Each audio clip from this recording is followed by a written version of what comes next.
Namaskaram girls. Last session we saw about the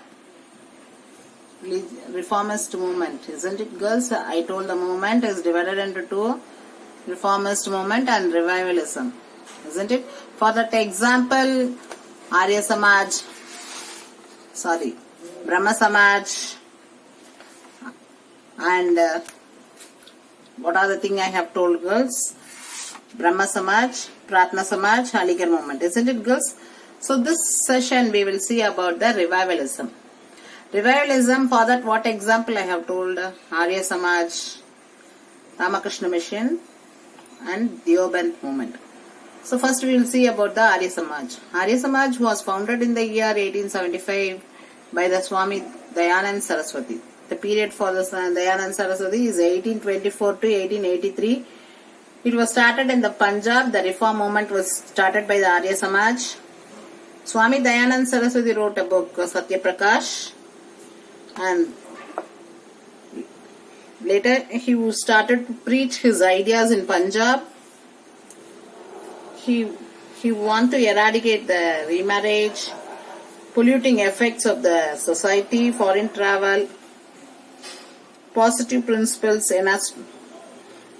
All was done by the Dayanand, and he was very strict in monotheism, and he condemned the idol worship, rejection of Brahmin domination,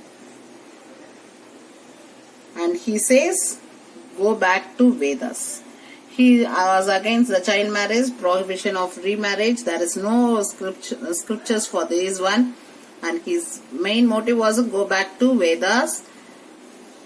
They started to check the incidents which is in the British India. One of its major one was a Sudhi. It's called a Sudhi, which is they can convert to Islam or Christianity. Okay, and he started a Vedic school, which was the Dayananda Anglo-Vedic schools, to spread of the educations and the social reform. Okay. Next, when you come for Ramakrishna Paramahamsa, you know, as we all belong to that school, we know about the Ramakrishna Paramahamsa of the history. He was a priest in Dakshineshwar in Kolkata.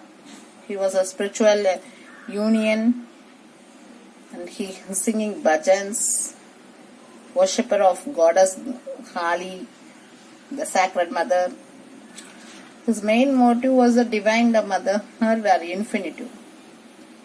All religions contain the universal elements, that is, which lead to the salvation. What he says is Jiva is Siva. Okay. So when you come for Ramakrishna Mission, this is to educate the youth in the national orientation of religious reform organization such as Brahma Samaj. After the death in 1886, his disciple, whose death girls, Ramakrishna's Paramahamsa death, they organized as a religious community, undertook the task in his life and teaching known as Indian and Abroad, which was taken by the Vivekananda. Following the organization structure of Christian missionaries, they started a mission which is called as a Ramakrishna Mission, which did not restrict itself to religious activities, but actively involved in social causes such as education, health care, relief in times of calamities. So the next comes Swami Vivekananda. The original name of Swami Vivekananda, you know that, Narendranath Datta. The period is 1863 to 1902. Later he called as Swami Vivekananda. He is a follower of the Ramakrishna Paramahamsa. He is a disciple of Ramakrishna. So he was educated. He gave the message, philosophical positions and practices. He advocated the practical Vedanta of service to humanity and defend every institution simply which is connected to the religion. So cultural nationalism, and made a call to Indian youth to generate Hindu society. His ideas of self-confidence among the Indians inferior in relation to the materialistic achievements of the West. He became famous for his address on Hinduism, which was held in the 1893. The World Conference also is there in Chicago. He condemned the Orthodox Hindus for suggesting that the lower caste should be allowed to engage in Hindu rituals. All these activities were kindled for the political change among the Western education young Bengalis. Many of the youths, they involved in the militant nationalist struggle during the Swadeshi movement following the partition of Bengal, which was inspired by Swami Vivekananda. Okay, next, Theosophical movement. This movement was founded by Madam H.P. Blavatsky. The period of hers 1831 to 91, and Colonel H.S. Olcott, founded in the USA in 1875, which is shifted to India in Adayar at Chennai in 1886. This Theosophical Society, they have had a study of a Hindu classic, Upanishad, Bhagavad Gita, all related to the Vedas. The society play a role of revivalism in Buddhism, revival of Buddhism in India, Western interior Hindu sculptures. The contribution of Annie Besant, she becomes a popular in the election which was conducted in 1847 to 1933 as its president after the death of Olcott. Two girls, Annie Besant. She played a role of Indian national politics and formed the Home Rule League. Home Rule League demanding that home rule to India on the lines of Ireland. So Annie Besant, her idea was written in the newspaper New India and Commonweal. These two newspapers was written by Annie Besant. Yes, girls. So now revivalism. So revivalism, the example I told, Arya Samaja, Ramakrishna Mission, Theosophical movement. Deoband is Theosophical. Okay. So we saw the reformist revivalism. Now anti-caste movement. Anti-caste movement, that is, they are against the caste system. Okay. The important persons are Jyotiba Phule, Narayana Guru and Ayyan Kali. After that, many people has come to eradicate that. These three persons in that 19th century, they were very important. Jyotiba Phule was born in 1827 in Maharashtra. He opened a school, first school for untouchables, which is in the year 1852 in Pune. He launched a Satya Sodak Samaj in 1870 to stir the non-Brahmin masses to self-respect. Phule opposed the child marriage and supported a widow remarriage, and his wife also helped with Phule, Savitri Phule. He also devoted their lives, both were devoted their lives for the upliftment of the depressed classes and women. They opened a school for the orphanages and homes for widows. He has written a Gulamkiri. Gulamkiri, the work which was written by the Jyotiba Phule, is an important text for the radical ideas. Next, Narayana Guru. He was born in Kerala. Period is 1854 to 1928. He wrote a poet in Malayalam, Tamil and Sanskrit. He disturbed by the terrible caste tyranny. So lower caste people suffered a lot. He dedicated his whole life for the betterment of the oppressed. He set up the Sri Narayana Dharma Paripalan Yogam, an organization to uplift the depressed class. He opened a temple in Arivipuram and it's dedicated to all. All can enter the temple in that one. So once depressed class should not enter the temple. He has opened the temple and he has entered all the untouchables to entry to the temple. So this makes thinkers, writers, everyone to think of his ideas. The last person, Ayyankali, he was born in 1863 at Benganur in Thiruvananthapuram. This is the princely state of Travancore. The discrimination he faced as a child turned him into a leader of anti-caste movement, and who's later fought for the basic right for the public spaces, entry to the schools, entry to use the public places. So whatever inspirations got by Narayana Guru, Ayyankali founded the Sada Jana Paripalana Sangam.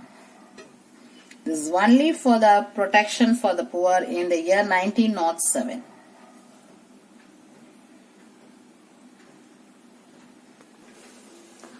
So next, not only the Hindus doesn't do the reform movement, Islamic people also done the reform movement, particularly Sir Syed Ahmad Khan. So they want to have the Muslims Western culture, Western education. This will be endanger the religion, so that they have a small section of Muslims for the modern education. Sir Syed Ahmad Khan, born in Delhi, he thought that the lack of Western education, especially for modern education, had harmed the Muslims, particularly them, backward. He exhorted the Muslims to accept Western science and taken up the government services. He founded a scientific society and translated many English books to the Urdu. He believed that interest of the Muslims would be served if they bonded with the British government. So Muslims people with bonded with the British government, they will give the services. Like that they have thought, but it was taken in the nationalist movement. So he advised the Muslim to take to English education and concentrate on it, to have the connections with the government.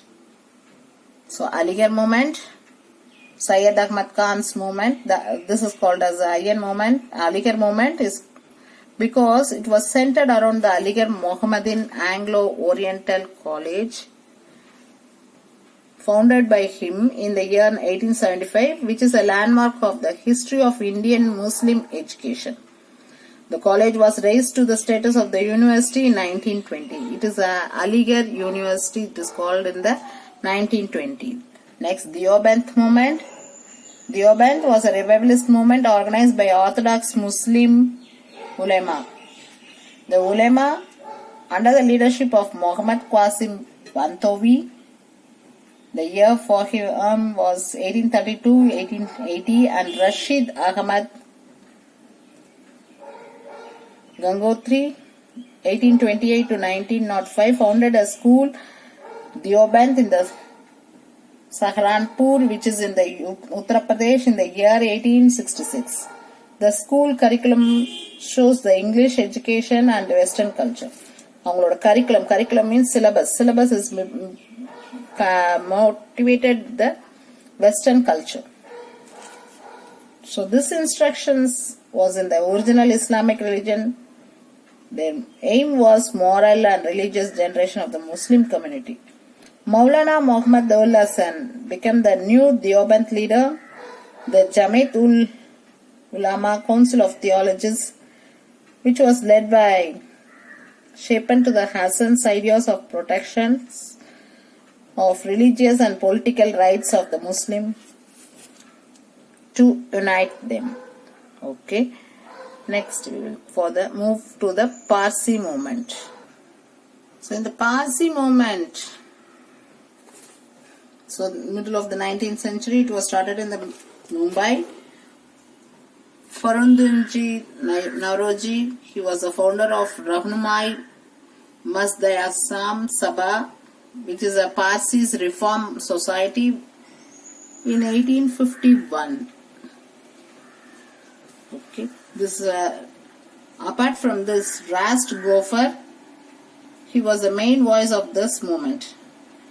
Behramji Malabari, he organized legislation against the practice of child marriage.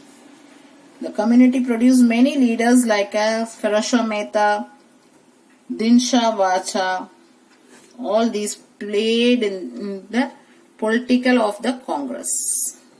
Next, Sikh Reform Movement. In the Sikh Reform Movement, Sikh of Punjab, they belong to Punjab. They also started the reform. Baba Dayal Das, the founder of the Nirankari movement, he stressed the worship of God Nirankar, rejection of idols, rejection of rituals, which was the authority of the Guru Nanak and Adi Granth. Adi Granth is the book of the Guru Nanak. All the teachings was there. The prohibition of meat eating, liquor consumptions, everything was mentioned in that Adi Granth. The Namdari movement, which was founded by Babaram Singh, was another socio-religious movement among the Sikhs. The Namdaris insisted on wearing the symbols of Sikhism except the kripan, that is sword. Instead, Babaram Singh wanted his followers to carry a lati. This considered both men and women are equal, and accepted a widow remarriage. It prohibited the dowry system, child marriage. So this awakening the influence like Arya Samaj, Christian missionaries, Singh Samaj of Amritsar was established. Their main has formed the organizations. Their main objective was to restore the purity of the Sikhism with the support of the British. All are depending the British. Even Muslims, they want to go at the government job, so that they are started to study the Western education. So therefore, with the support of the British, they established a Khalsa college for the Sikhs in Amritsar. Singh Sabha was a Kali movement. Next is social reformers of Tamil Nadu. So still now we saw about the India. Now we are going to see in Tamil Nadu. Ramalinga Adigal, he was known as Valalar. His period is 1823 to 1874. Who was born in Marudur, which is near a village near the Chidambaram. After his father's death, his family moved to his brother's house, which was in Chennai. No formal educations he has gained, but he emphasized the bonds of responsibility, compassion between the living beings. Compassion means irakam. He expressed his views, those lack compassion for suffering. He showed his mercy in all the living beings, including plants. This is called a Jiva Karunyam. He established the Samarasa Veda Sanmarga Sangam in 1865 and is renamed as Samarasa Suddha Sanmarga Satya Sangha. This means society of pure truth in universal selfhood. So free feeding means he is providing the food and he is providing the houses for everyone, which reluctant for the caste at Vadalur in 1867. During the time of famine in South India in 1866, he has given the food for everybody. His songs was compiled and published in the Thiruvarutpa song. Okay. So next, Ayodhidasa. Ayodhidasa, he was a radical Tamil scholar, writer, and a Siddha practitioner, medicine practitioner, journalist, socio-political activist. He was born in Chennai. He was fluent in Tamil, English, Sanskrit and Pali language. He campaigned for social justice and worked for the emancipation of untouchables. All are against the caste system, only girls. He worked for the construction of casteless identity and untouchability. Education was given to everyone to empowerment for the driving forces behind the establishment. Pandit Ayodhidasa founded the Advayananda Sabha to raise voice for the temple entry for the untouchables in 1882. John Rathinam and Ayodhidasa established a movement called Dravida Kadagam and launched a magazine. Magazine means paper, which is called as a Dravida Pandian in 1885. He founded a Dravida Mahajana Sabha in 1891, and first conference was held in the Nilgiris. Pandita Dasa was disappointed with the Hindu Dharma because their main motive was the caste system. And by the Theosophist organizer Colin H.S. Olcott, he went to Sri Lanka in 1898 and converted to Buddhism. Who was converted to Buddhism? Olcott. In the same year, he founded Sakya Buddhist Society at Madras to construct the rational religious philosophy through Buddhist religion. He started a weekly journal, Oru Paisa, Tamilan, in 1907 and published it, and it was demised in 1914. Okay, girls, this is about the social reformers of Tamil Nadu, Ramalinga Adigal and Ayodhidasa. So all this we have completed this lesson, girls. Thank you, girls.